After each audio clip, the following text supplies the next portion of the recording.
Hello and welcome to the last topic of daily scan. इस टॉपिक में अपन बात करेंगे इंडियन नेवी डे को। 4 दिसंबर यानी कि आज इंडियन नेवी डे है। इसका हिस्टोरिकल सिग्निफिकेंस क्या है, प्रेजेंटली इसे क्यों मनाया जाता है, ये सब अपन बात करेंगे। तो इसी दिन 4 दिसंबर को ऑपरेशन ट्राइडेंट 1971 में इंडियन नेवी ने कंडक्ट किया था। This is a historical background.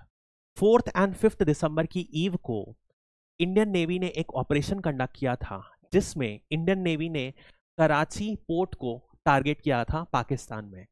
ये इंडियन नेवी का one of the most successful operations माना जाता है और उसी के अगेंस्ट इंडियन नेवी डे मनाया जाता है।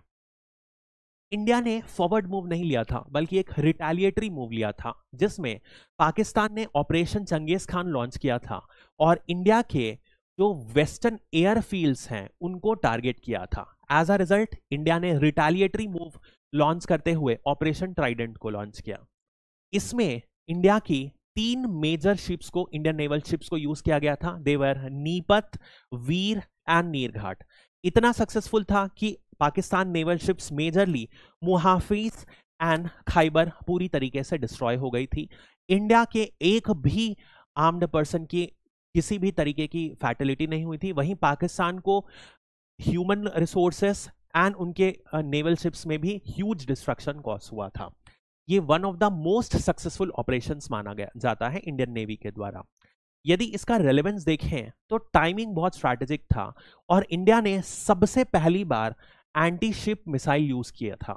मतलब कि शिप को टारगेट करने के लिए जो मिसाइल्स यूज किया था फर्स्ट टाइम इंडिया ने यूज किया था। इसे 4 और 5 दिसंबर की रात को लॉन्च किया गया था क्योंकि पाकिस्तान के पास उस समय रात को मिसाइल डिटेक्शन का सर्वेलेंस पॉइंट ऑफ पावर नहीं था। नाइट में कोई भी उनके पास सर्वेलेंस पावर नहीं था। इस वजह से इसको स्ट्रैटेजिकली प्लान किया गया था और कराची पोर्ट को सीवियर लॉसेस एनकाउंटर करना पड़ा था ऑपरेशन ट्राइडेंट के बाद। तो हुआ यह था कि ओखा से, जो गुजरात में एक पोर्ट है, वहां से कराची पोर्ट तक कुछ नेवल शिप्स जो अपन ने देखा मेजरली उनको लेके गया था। ये करीब जब 90 to 100 माइल्स अवे थी तब कराची पोर्ट को रात में टारगेट किया गया था और एक सीवियर डिस्ट्रक्शन कॉज हुआ था। This is the basic idea. अब इसके अगेंस्ट हुआ क्या था, ऑपरेशन पाइथन जस्ट 4 डेज बाद 8 एंड 9 दिसंबर को फिर से लॉन्च किया गया था। अब द कंडीशन वाज दैट एक बार जब इंडिया ने अटैक कर दिया ऑपरेशन ट्राइडेंट में तो पाकिस्तान ने अपना सर्वेलेंस एयर के थ्रू रात को भी बढ़ा दिया था। बहुत एक्सेसिव सर्वे कर रहा था क्योंकि इंडिया की नेवल शिप कराची के पास मौजूद थी।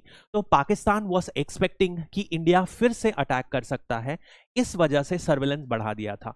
बट इस सर्वेलेंस के बावजूद इंडिया ने फिर से अटैक किया पाइथन, ऑपरेशन पाइथन के अंतर्गत, और फिर से एक major Pakistan naval ship Dhaka को डिस्ट्रॉय कर दिया और पाकिस्तान की पोर्ट सिटी को फिर से अटैक किया।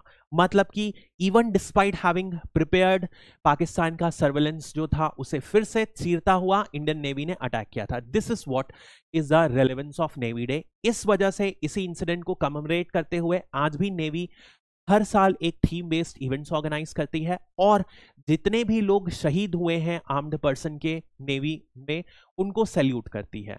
इस बार का जो इवेंट है नेवी डे को, वो पर्टिकुलरली विशाखापट्टनम के जो ईस्टर्न कोस्ट है वहां पर डिफर कर दिया गया है बिकॉज ऑफ द साइक्लोन जो अपन ने फर्स्ट टॉपिक में बात की थी। यदि अपन इंडियन नेवी के बारे में बात करते हैं तो एक ब्रीफ इंट्रोडक्शन दे देता हूं कि ये एक 3 डायमेंशनल फोर्स है। 3 डायमेंशनल का मतलब क्या होता है, ये अबव वाटर लाई करता है, in water and below water, तीनों के तीनों में ये फोर्स एक्ट करता है। हेड देखा जाए तो president is the commander in chief of the navy. Origin wise Chhatrapati Shivaji का भी एक मेजर रोल है नेवी इंडिया की बिगिन करने में।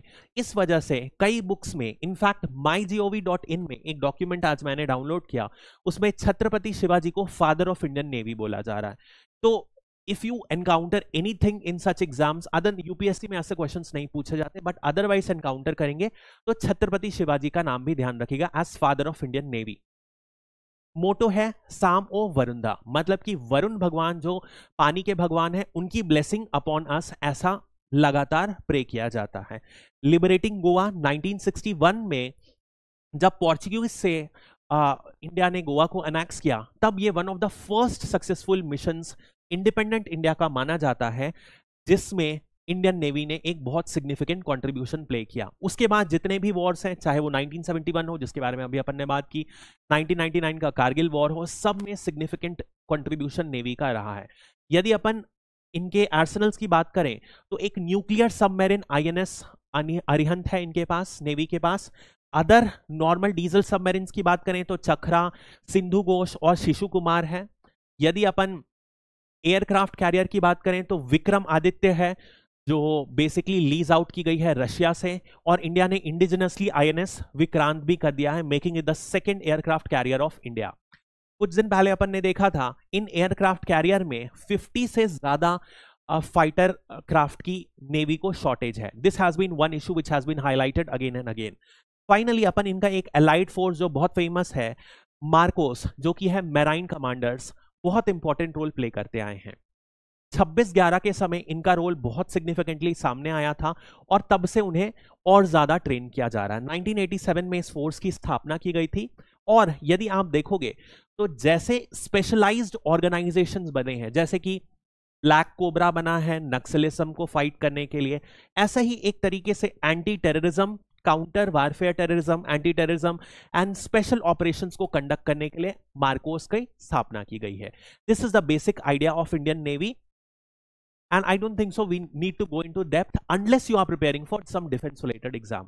So we'll conclude this in a short video. That's all for this topic. Thank you.